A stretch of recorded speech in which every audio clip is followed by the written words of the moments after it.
Nous avons aménagé le rond-point des Gailleuls en s'inspirant des principes à la néerlandaise. C'est-à-dire que nous avons posé des îlots séparatifs qui permettent justement de bien séparer la circulation générale automobile et la circulation cycliste. Nous améliorons ainsi la visibilité, la co-visibilité même des cyclistes et des automobilistes. Et ainsi, nous assurons aussi la continuité des itinéraires sur cet espace qui est constitué de 5 branches, dont 3 sont déjà aménagées avec des pistes bidirectionnelles, des pistes unidirectionnelles sur les différentes branches.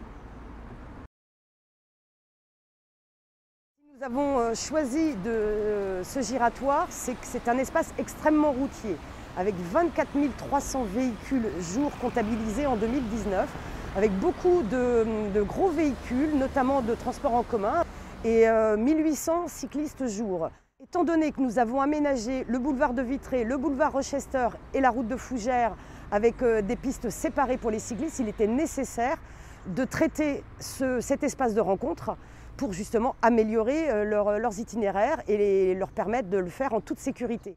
Nous sommes face à un développement du nombre de cyclistes dans notre ville et la plupart ne sont pas non plus des cyclistes aguerris. Nous avons des nouveaux cyclistes qui ont envie justement de changer leur mobilité. Les Rennais et les Rennaises ont bien compris ça. Et nous leur devons la sécurité justement de ne pas les mettre en difficulté. Et cet aménagement servira à améliorer leur confort sur leurs itinéraires.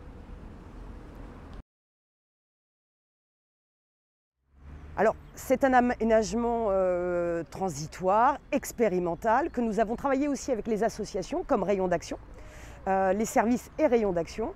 Et nous l'expérimentons pendant un certain nombre de mois, jusqu'à la fin de l'été, début d'automne environ.